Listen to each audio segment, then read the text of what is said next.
वक्रतुंड महाकाय सूर्यकोटि समप्रभ निर्विघ्नं कुरु मे देव सर्वकार्येषु सर्वदा। गुरुर्ब्रह्मा गुरुर्विष्णुः गुरुर्देवो महेश्वरः गुरुर्साक्षात् परब्रह्म तस्मै श्री गुरवे नमः। ओम भद्रं कर्णेभिः शृणुयाम देवाः भद्रं पश्येमाक्षभिर्यजत्राः स्थिरैरङ्गैस्तुष्टुवागुंस्तस्तनोभिः व्यशेम देवहितं यदायुः स्वस्ति न इन्द्रो वृद्धश्रवाः स्वस्ति नः पूषा विश्ववेदाः स्वस्ति नस्तार्क्ष्यो अरिष्टनेमिः स्वस्ति no बृहस्पतिर्ददातु। Om Shanti Shanti Shanti. Hari Om Shri Gurubhyo Namaha. Namaste and a hearty welcome to one and all for today's 17th session to study Mandukya Upanishad Karikas. With the previous session, we commenced study of the profound Advaita Prakaranam Karikas. In this Prakaranam, Karikas 1 and 2 are introduction to the chapter. From Karikas number 3 to 30, Gaudapadacharya deals with the topic of Shrishti Nisheda or negation of creation, negation of Karya Prapancha. This topic is famously known as Ajativada. Today, continuing study of this same topic, Karikas 6 to 10 shall be explained by Dr. Anupama, Dr. Kiran, Sri Vishwanath Beliyappa, and Sri Vinayakan, and Srimati Ramaji. Dr. Timmappa Hegde sir shall moderate today's session. He will give us an introduction and insights into the day's topics to help us understand these Karikas better. Let us begin the day's session with a quick recap of Advaita Prakaranam Karikas 1 to 5 of our previous session by Srimati Rama Gopal Krishna. Over to Srimati Rama Gopal Krishna for the recap, please. Shri Gurubhyo Namaha. Harihi Om. Recap of Mandukya Karikas from 3.1 to 3.5 that we learnt in the last session. Agama Prakaranam discusses Omkara and Atma Vichara. Gaudapadacharya logically proved that Upasya Upasanadi Bhedas are Mithya in the second chapter named Vaitathya Prakaranam.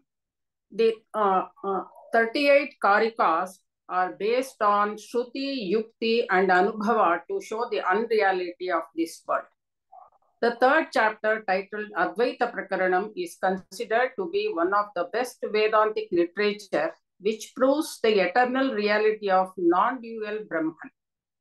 The word Advaita that appears in the 7th mantra of the Upanishad is elaborately discussed here. The 48 Karikas teach the Brahman in terms of Advaitam, non-causality, Ajatavada, non-origination of the duality, Asparsha Yoga, Asangatvam, or untouched by the duality, and Avirodham, non-contradicting to other teachings. Advaitam, which is Turiyam or Brahman, is neither a cause nor produce the Jiva Jagat Ishvara. In the next slide, the first Karika says, Gaudapadacharya indicates that the arrival and departure of Dvaitam is the cause of samsara. Relying on unstable things for stability or mistaking Mithya Dvaitam as Satyam results Dvaitam and hence samsara. Dvaitins think that Jate Brahman, the finite Saguna Brahman, is the cause for Jivatmas and Advaita is Mithya. He worships the Saguna Brahman in the hope that after his death, he will merge into the Brahman. This committed Upasaka of Saguna Brahman is an unfortunate samsari and he is a krupanaha, says the Karika 3.1.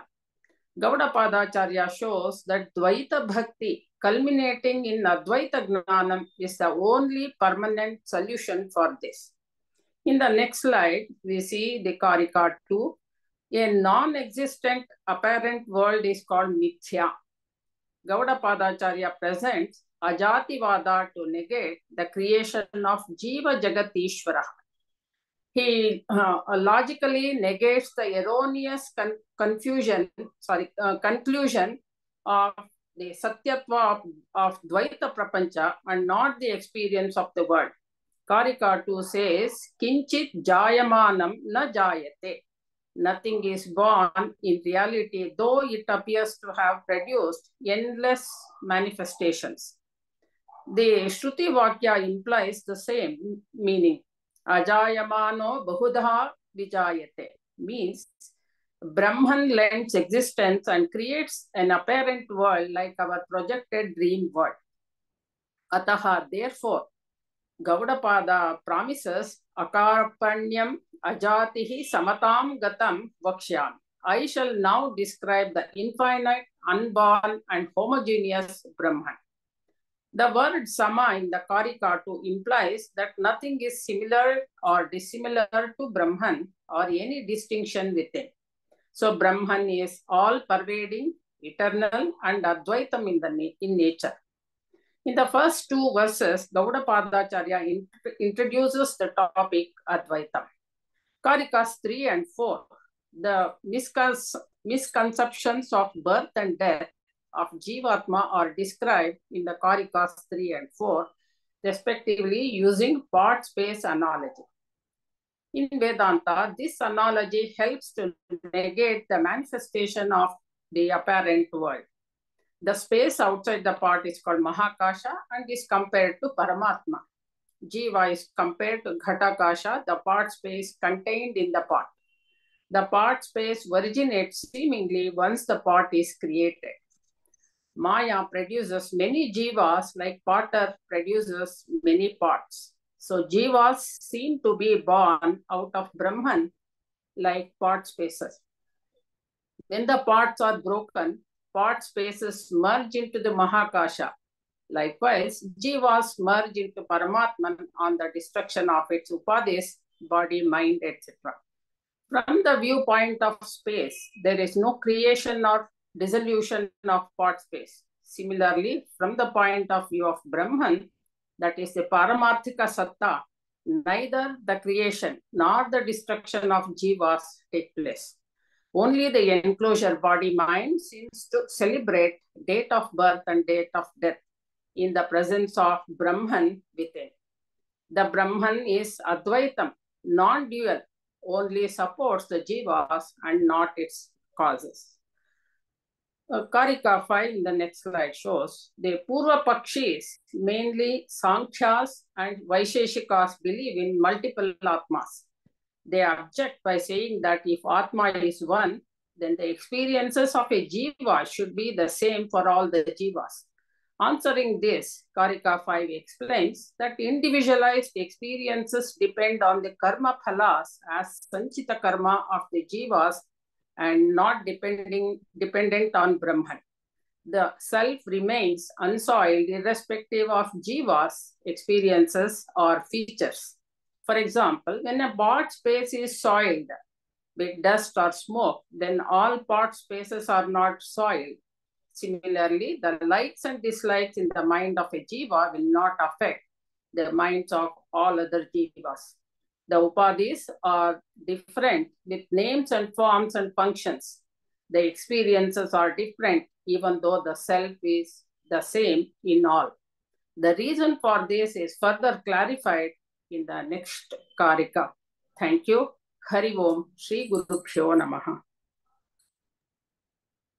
Thank you very much, Ramaji, for a very clear and a crisp recap of the Karika studied in the last class. And you also gave us the importance of Advaita Prakaranam in the context of the entire Vedanta and Mandukya Karikas, an indication of the clarity of your own understanding. Sadashivasamārambhām Shankarācārya madhyamām Asmadācārya paryantam Vande Guru Paramparam. Om.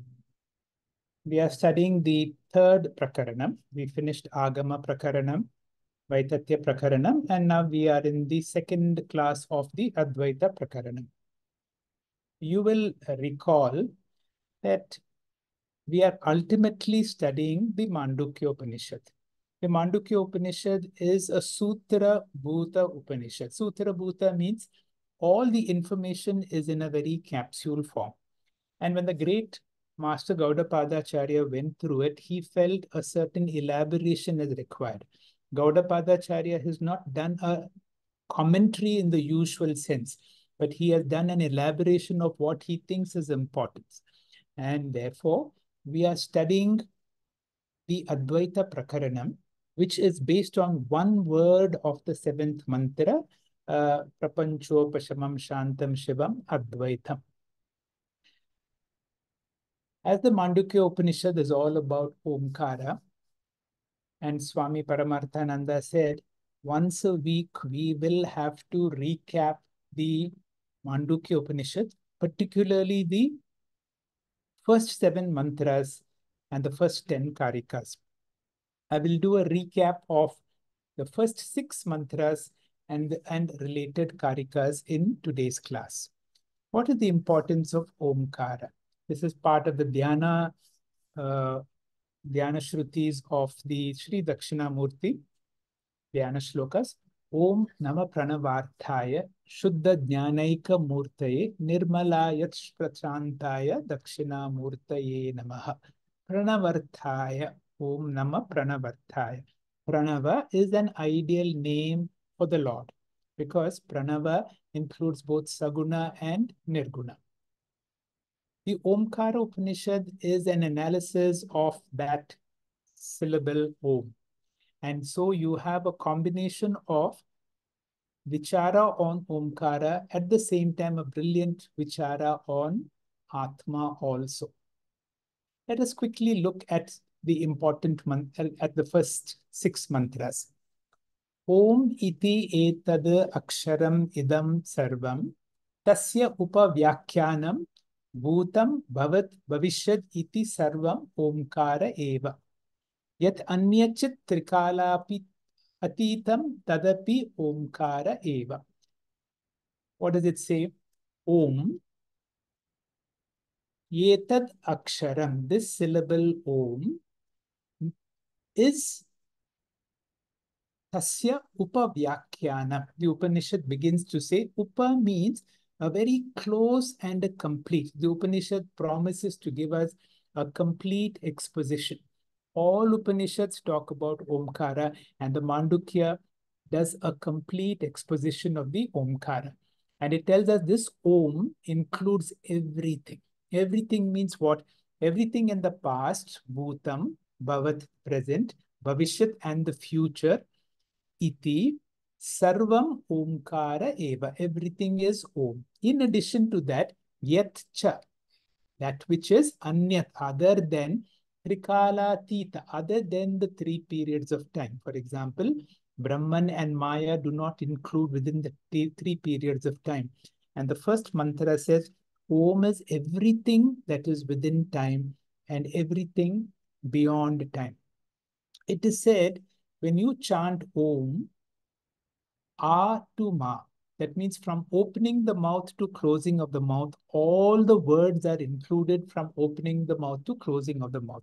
So all letters are included.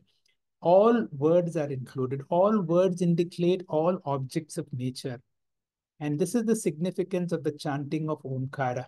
It is said, when you chant Om, the world is born. When you stop chanting Om, the world ends. So each time when you chant Om, the world is born. And when you stop chanting Om, the world ends. This is the significance of Mantra 1, which says everything is Omkara.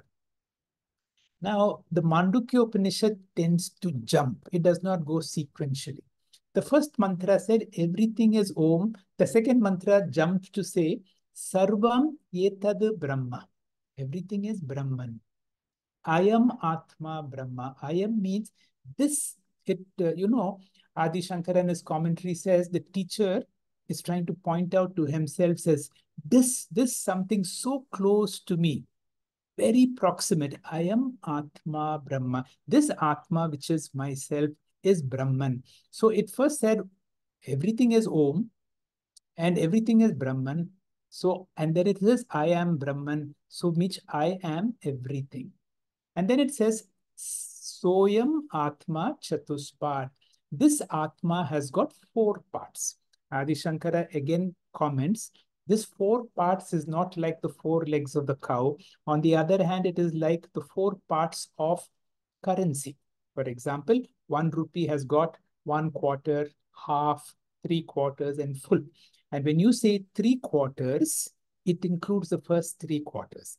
It is like the first step, second step, third step, reaching the 4th step. There are only 3 steps. The 4th step is the destination. That is why it is called Pada. Pada means that which leads to the Padyam or the goal. And the goal is Turiyam. So the first 3 steps lead you to the 4th, which is the Turiyam, and which is in and through all the 3. With that, we will come to an elaboration of all the 3 paths. Now, this is the summary chart. And in this chart says, I live in Tripura. That means when you wake up, you identify with your mind and the physical body. And then we realize when the body is there, I live in Tripura. I live in 3 cities. What are the 3 cities that we live every day?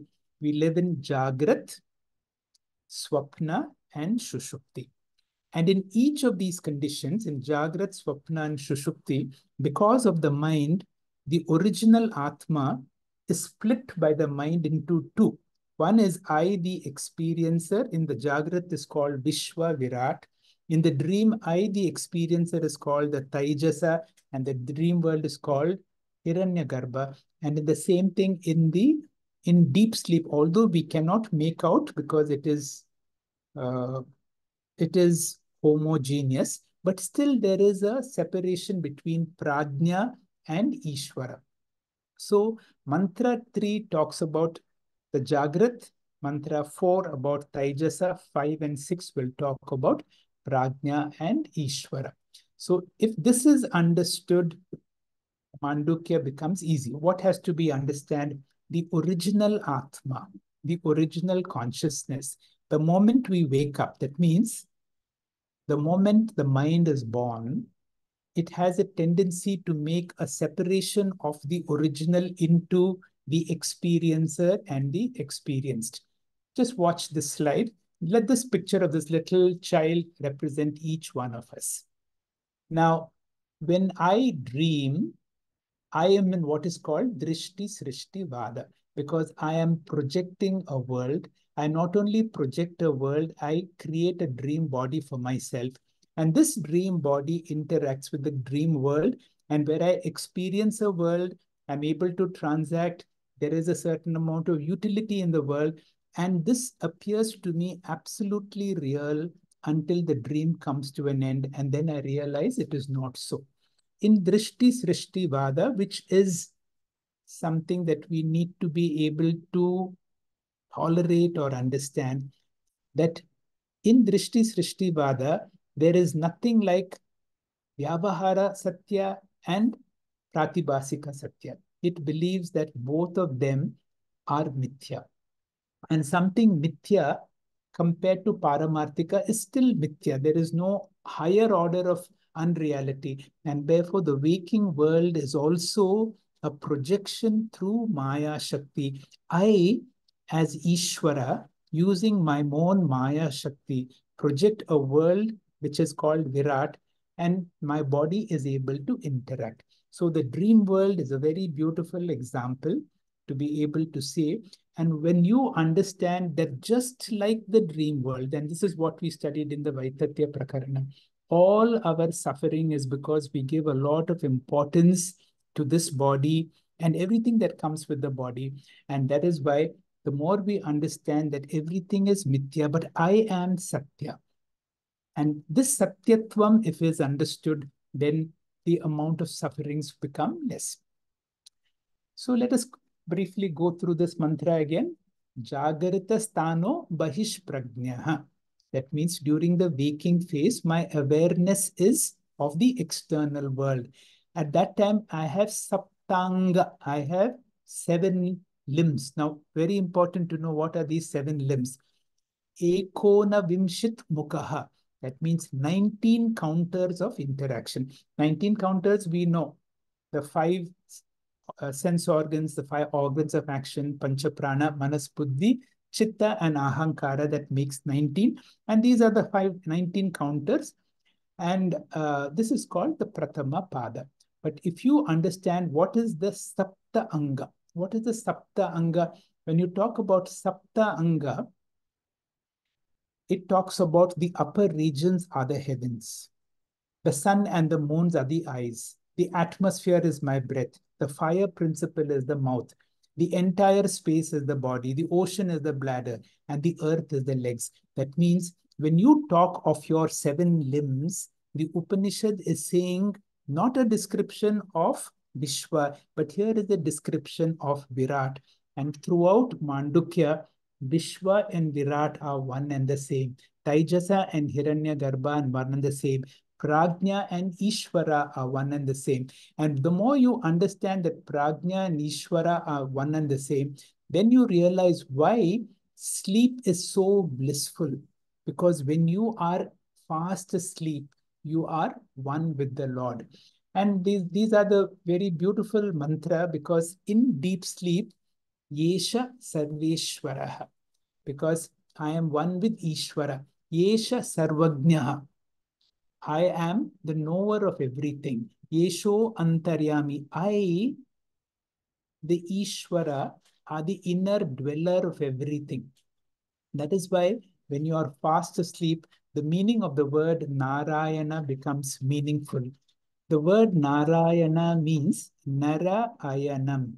Narayana resides in Nara. The abode is Ayanam is Nara. In the 8th chapter, you will understand when Arjuna asked Shri Krishna this question about who is this Adi Yajna? And Shri Krishna says, Adi Yajna Aham Eva. Narayana dwells within all of us. So all of us are technically Ishvara. And this is the significance of this mantra, Yoni Sarvasaha. I am the creator of the world and I am the sustainer, I am the resolution of the world. That is why when you chant that Mandukya, that Kaivalya Upanishad, Mayeva Sakalam Jatam, my Sarvam Pratishtitam, my Sarvam Vayam Yati, Tad Brahmadvayam Asmayam Aham. So that is our potential. When we are fast asleep, we are closest to nature, we are closest to Ishvara. When we wake up, because of the mind, we have a pseudo sense of separation. But when we go through all these Vedantic classes, we have to understand I am not this body, but I am Atma Brahma. The Mahavakya in the second mantra is most important. And therefore, let us remember Sarveshwara, I am the Lord of all beings. I am Sarvajna. I am the knower of everything. I am Antaryami. I am the inner dweller. I am the source of all beings. Because of me, the whole world comes into being and the whole world dissolves. With that, we have completed the first 6 mantras. Now, because these mantras are so important, Gaudapadacharya gives various amounts of karikas, but in these karikas, he gives a sort of a comparison. In the first karika, he talks of the Padatrayam. The second karika talks about the Stanatrayam. The third is called the Bhogatrayam, and the fourth is called the Triptitrayam. The first is called Stanatrayam. That means Vishwa is aware of the external world. Taijasa is aware of the internal world. I alone in the waking, the Atma, become Vishwa, who is aware of the internal world. I, the Atma, in the dream state, become aware of the inner world, which is Taijasa.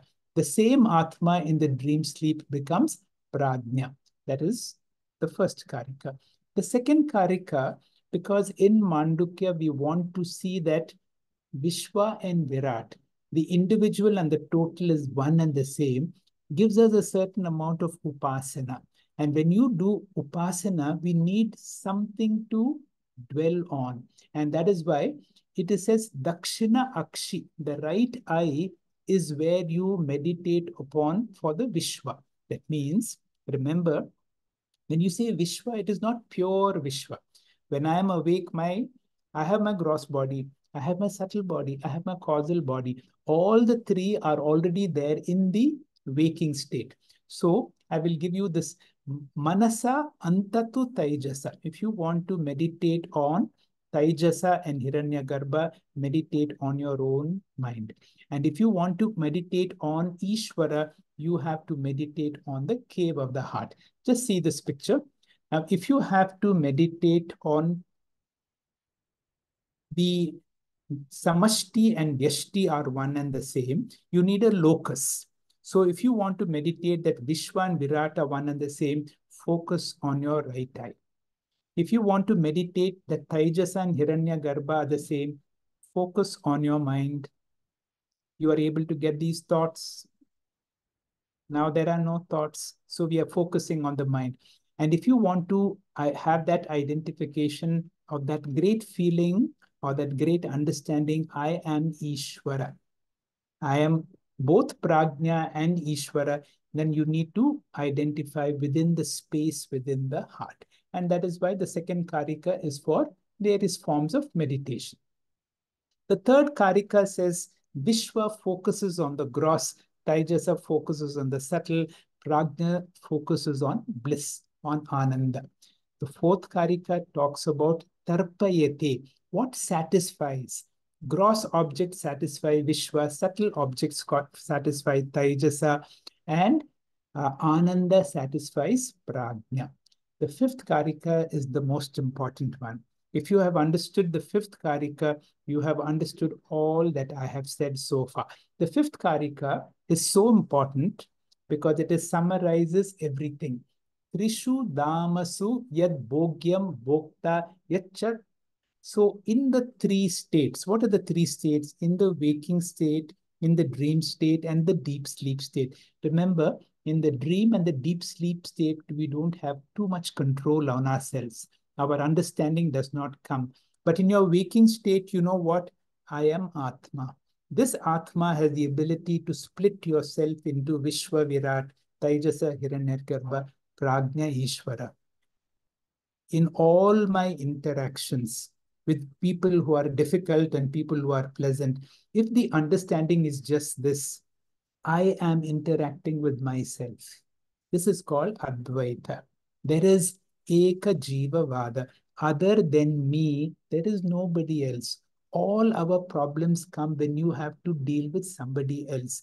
The whole understanding is Trishu Damasu, in all the three states, in waking, dream, deep sleep. Remember that the observer and the observed are not separate from one another. It is only a seeming separation. And if you are able to understand that, something wonderful happens. Iti ya veda sa bunjana tu nalipyate. You are unaffected. Such a person interacts with the world, but he knows he is asangoham, asangoham, asangoham punah punaha. We will come back now to Advaita Prakaranam Karika number 6, which will be explained to us by Dr. Anupama. Dr. Anupama, please. Thank you, sir. Om Shri Gurubhyo Namaha. Karika 6. Gaudapadacharya wants to explain the significance of the word Advaitam, which we know describes Turyam in Mantra 7. Advaita Turyam, he says, is Karya Karana Vilakshanam.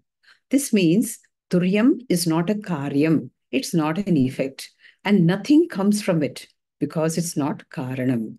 Therefore, no creation comes from Turyam Brahma. Gaudapadacharya divides creation into two. He speaks about Jiva Srishti and Jagat Srishti. He establishes that neither of them are born out of Brahma. And this verse logically explains that Jivatma is not born out of Paramatma.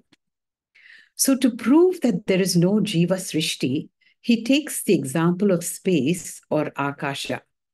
Just as spot space is seemingly born out of total space, Jivatma appears to be born out of Paramatma. The all-encompassing Atma is here called Paramatma, and that aspect which is enclosed within the body is called Jivatma. Gaudapadacharya here enumerates the 5 common misconceptions that most of us have.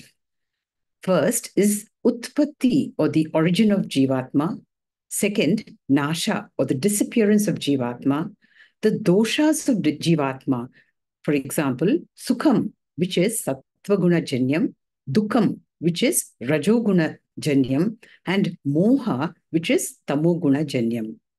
Fourth is Vishesha.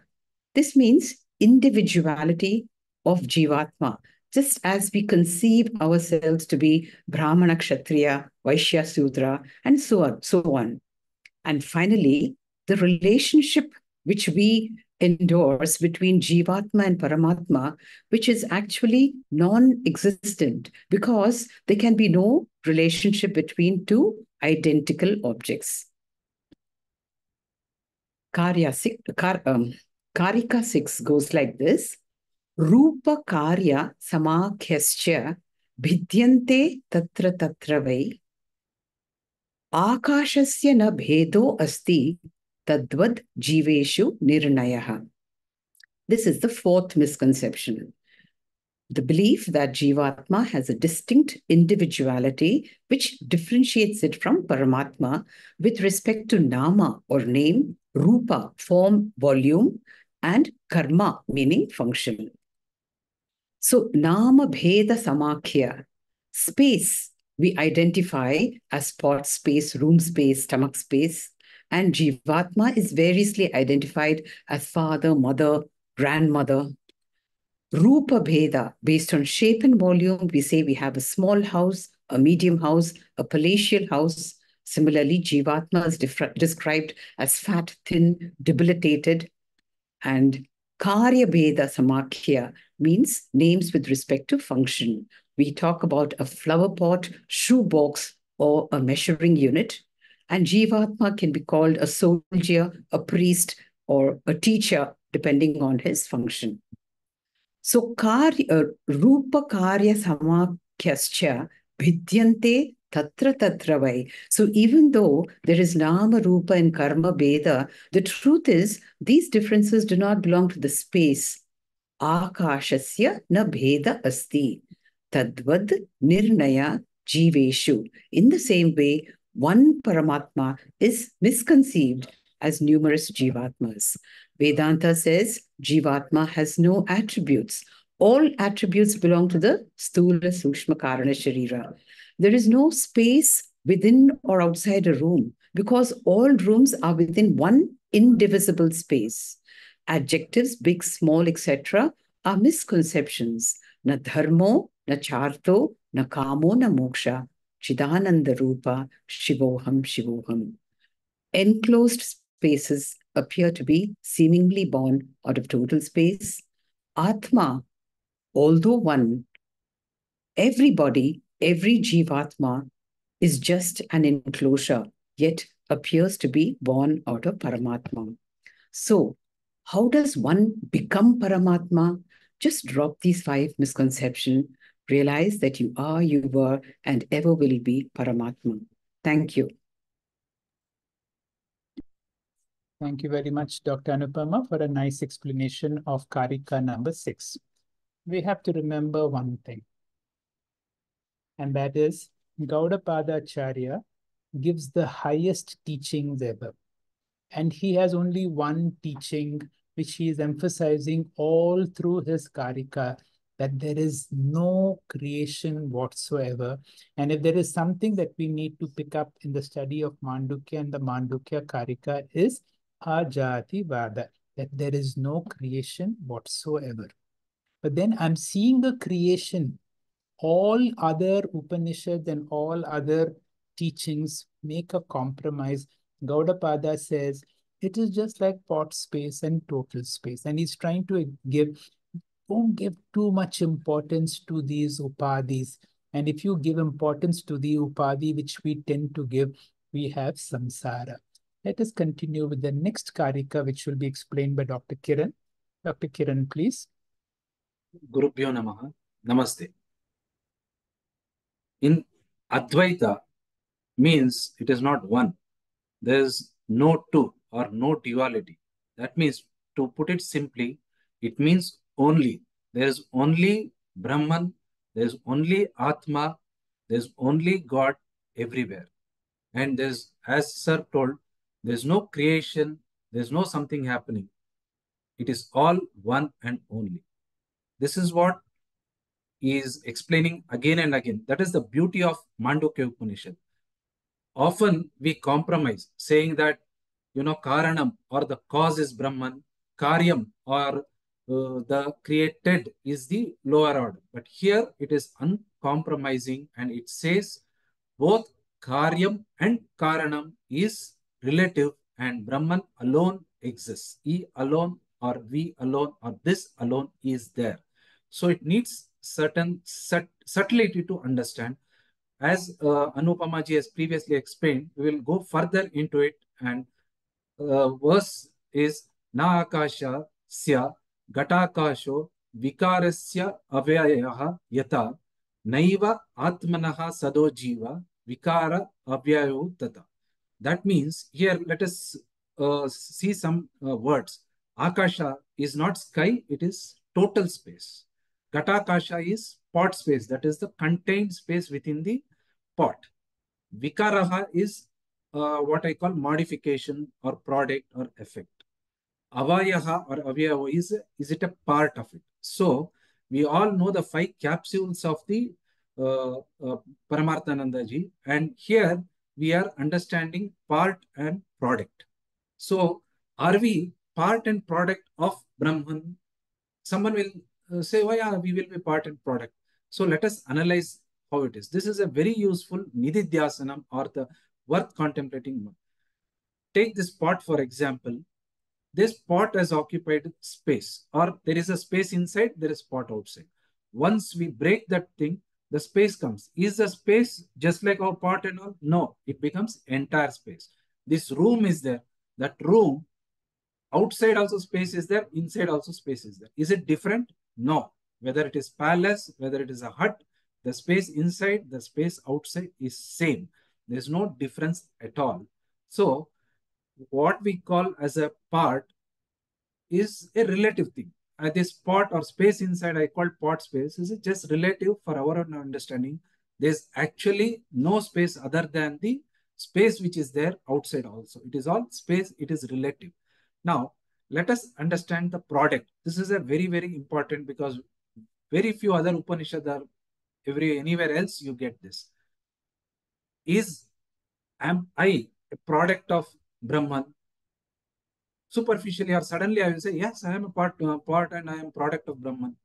If I have to disprove it, how it will be?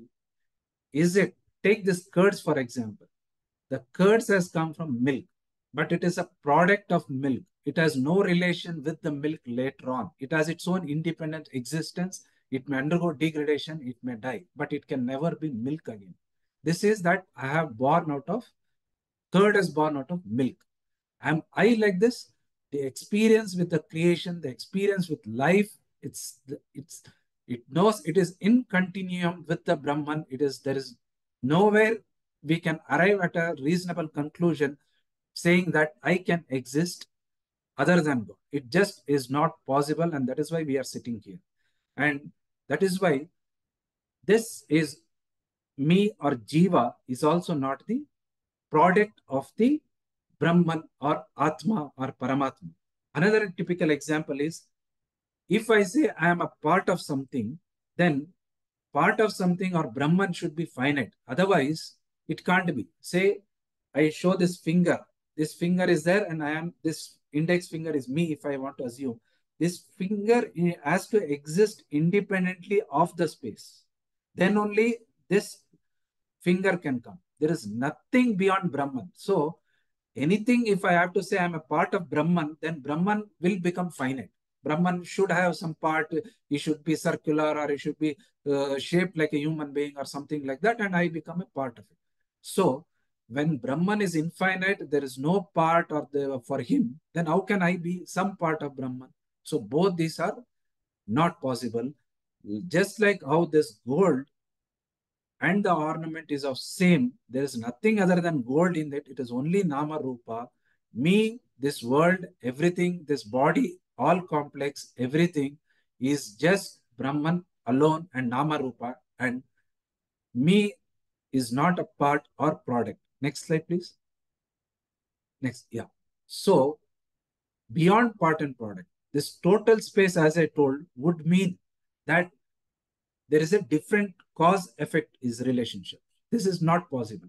The potter never creates a pot space. It just happens that space is enclosed within the pot, but it is appears it is not enclosed. Similarly, is the enclosed space part of the total space? It is not a part, but everything is same. There is no part relationship or whole relationship. Though, so the enclosed space is not a part of total space, because the space cannot be divided. Similarly, Brahman cannot be divided or separated by any object. So there is nothing which is separate or other than Brahman. Next slide, please. Similarly, Jivatma is not a part or product of Atma, or I can put it easily, Jiva, but is essentially same. This is the key. If I say I am a product, then there should be something which is other than it. So it is not possible. If I say I'm part of it, then part of it, then Brahman becomes finite. So these two doshas creep in. So the only way to answer this is then there is no difference other than me. So essence of Jivatma and Paramatma is same and only one. And whatever we see is a relative existence or temporary or what we call effect of Maya and other things. Thank you very much.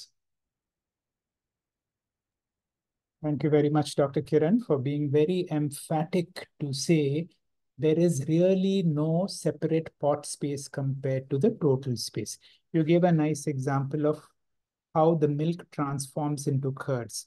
It is not that this creation came out of Brahman from that original milk curds has come. This is called Parinami Vada, entertained by certain philosophers. But our understanding in Advaita Vada is like Avacheda Vada. Just like the best example is pot space and total space. And as explained by Dr. Kiran, there is no distinction whatsoever. No potter can create pot space. The space has always been there, and that is why there is nothing like birth or death of the pot space. Throughout Mandukya, we have to meditate on this mantra of the Kathopanishad and in the Bhagavad Gita, Na jayate mriyate va. I have no birth, I have no death. My body comes and goes, but I have been there from the very beginning. I will be there when I disidentify from the body-mind and identify with I am Atma Brahma. Vishwanath, please. Om Shri Gurubhyo Namaha. I'll be covering Advaita Prakaranam Karika 8. This is named as the taint of impurity.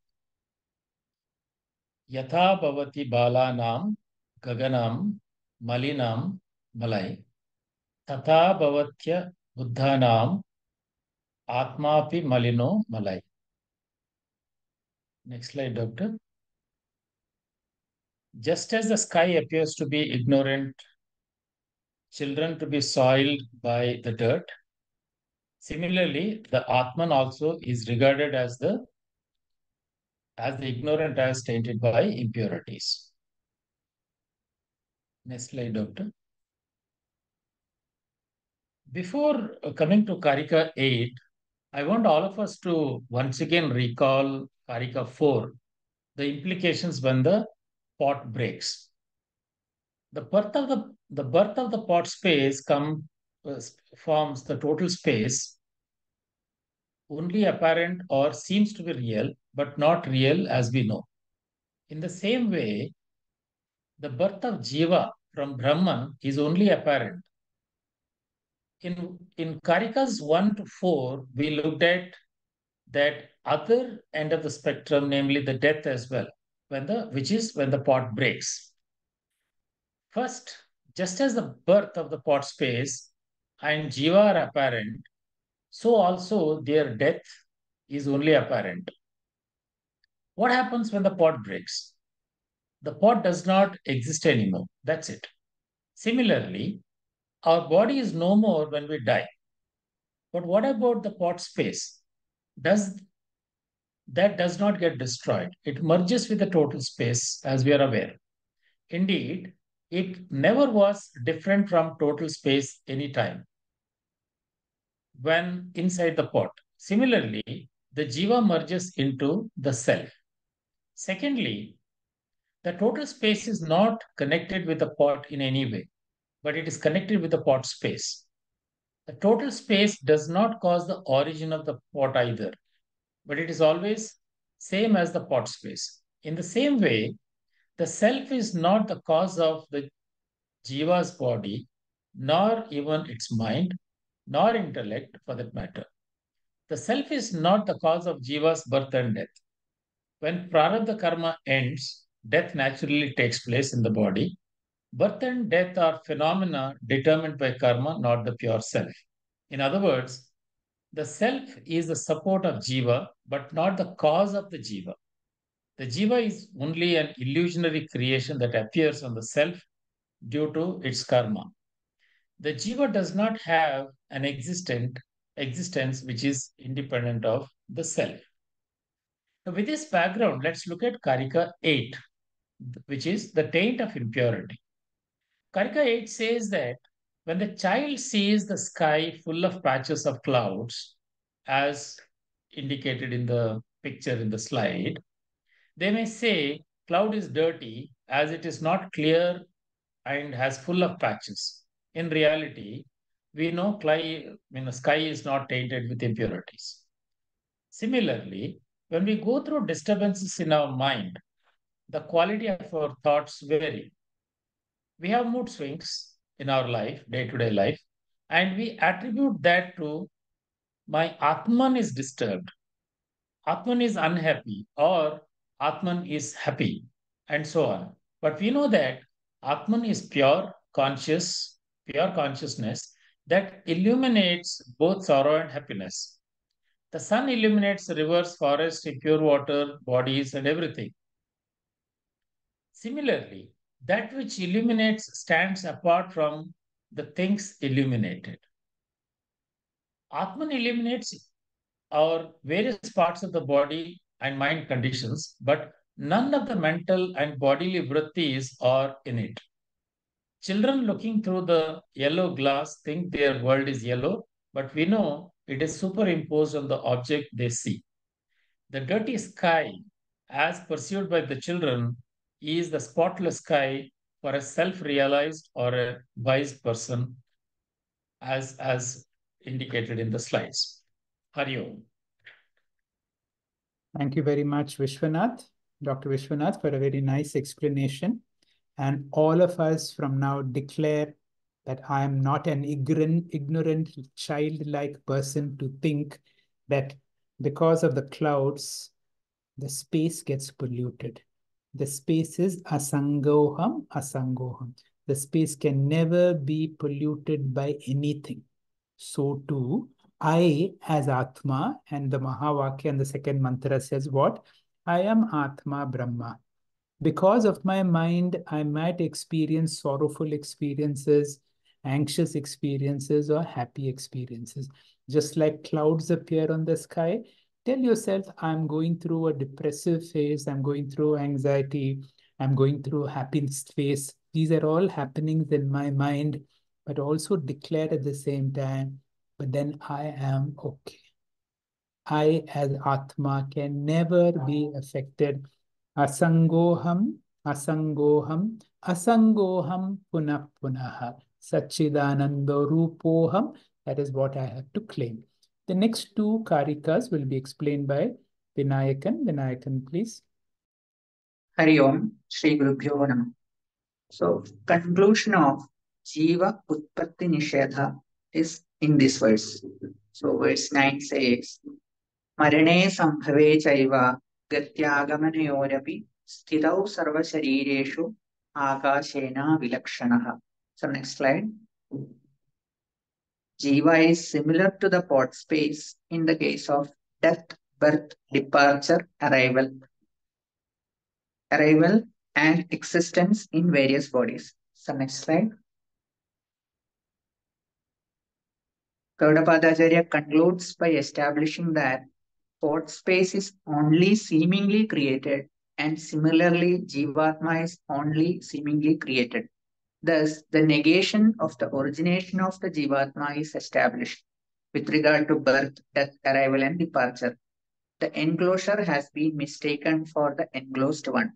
Jivatma is very similar to pot space with respect to the seeming birth, death, arrival, and departure and plurality.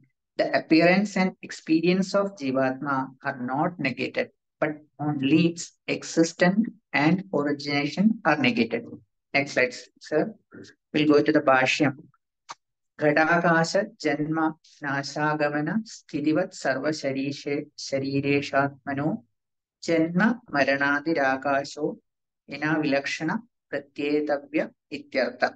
So conclusion of Jiva Utpatti Nishedha. As Akasha is indivisible and cannot produce Ghatakasha as a separate entity, similarly, Paramatma also indivisible, therefore cannot produce Jivatma as a separate entity. Thus, through Yukti Pramanana, that is through logical analysis, Jiva Utpatti Nishedha is explained here.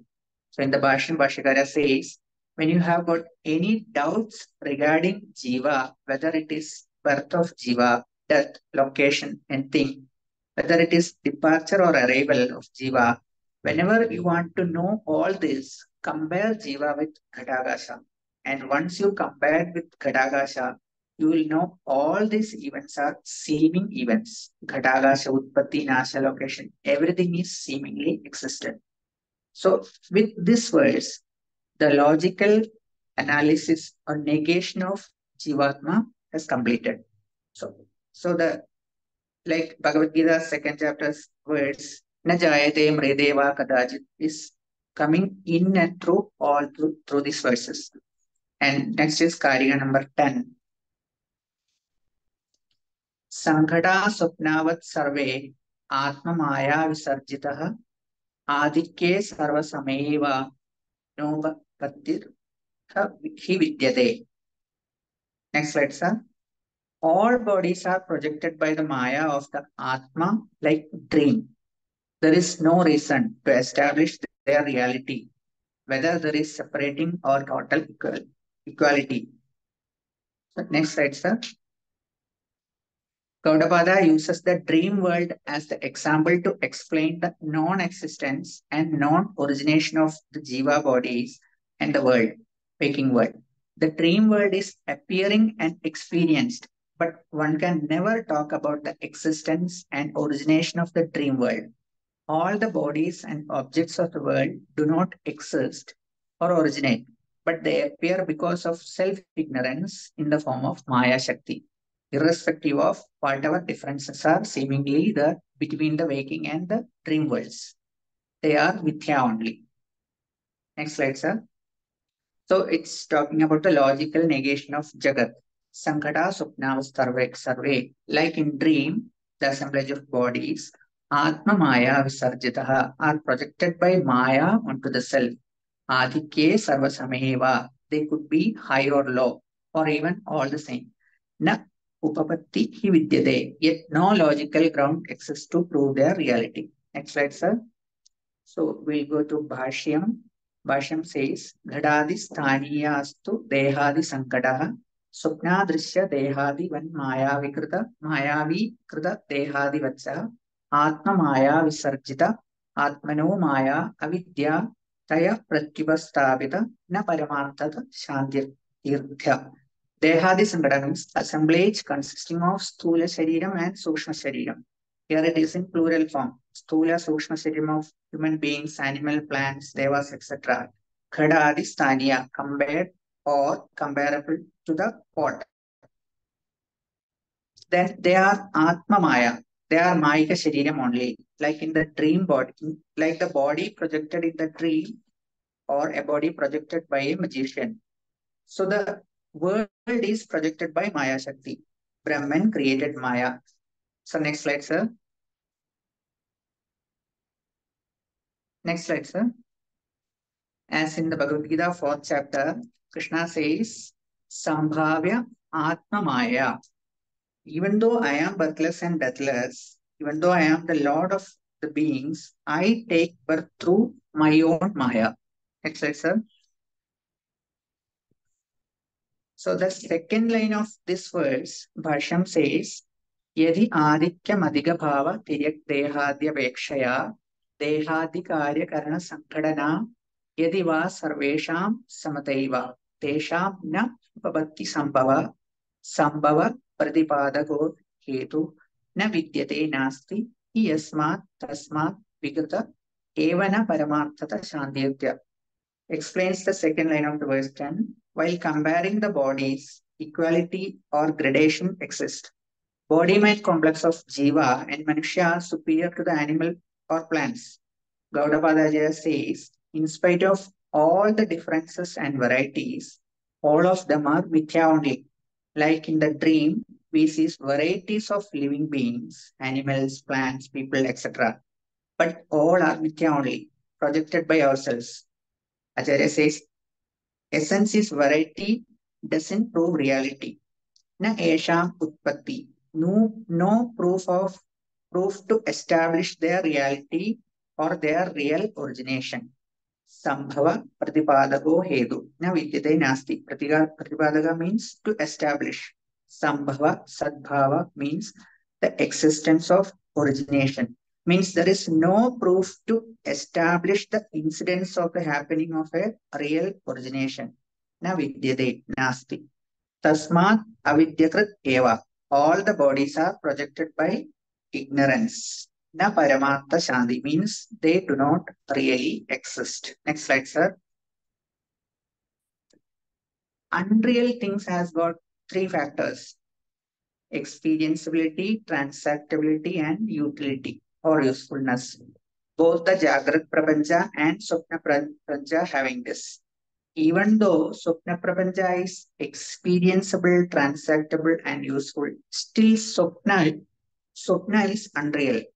In spite of these three, as just Swapna Prapancha is unreal, like that, Acharya says, Jagrat Prapancha is also unreal. Not negating the experienceability or transactability or utility of Jagrat Prapancha, but in spite of all these three, it is unreal. Exactly like Swapna. Hari Om. Thank you, sir. Thank you very much, Dr. Vinayakan. I'm really impressed by the way each one of you made a presentation showing how much you have understood and how clearly you have been able to explain within the short period of time, including Shankara Bhashyam. When we started the Advaita Prakaranam, and I gave a certain introduction in 1 or 2 classes, the first idea was, my God, this is a little too difficult for me. But as we have gone through the first 10 Karikas, you will see how each of us who have made an effort are able to understand, not only able to understand, are able to explain, like all those who played the role of teacher today, have explained with real clarity how the real me has not birth, the real me has no death, the real me cannot really be affected by anything. And through these 10 Karikas, we have understood about our nature. Then we come to the 10th Karika. The first 2 Karikas, which Dr. Ramaji explained, were an introduction where Gaudapada says, I will teach you what is Ajati. I will teach you about that Akarpanyam Brahma from which nothing has come out. Then he gives the pot and the pot space example, that we are like pot space, and therefore we are really Brahman. We don't have to die to become one with Brahman. Now, when we come to the 10th Karika, here there is a negation of the pot. So all my problems are because of the Upadhi. And he says this Upadhi is a product of Maya, and therefore, like Karnataka, it is there. These are roles to be played. I experience this as long as I am awake because of my mind. But let me take it with equal significance, like in a dream. But in a dream, we have got out of the dream. But in the waking phase, the dream continues. And therefore, I have to give a relative importance in playing my role very sincerely. From the next class onwards, we have finished 10. From Karika 11 to 30 is a brilliant negation uh, of what we have already said about Jiva Shrishti and Jagat Shrishti. We have finished Yukti. We have finished logical analysis. But now Gaudapadacharya is going to give you scriptural analysis. Om Shri Guru Bhyo Namaha.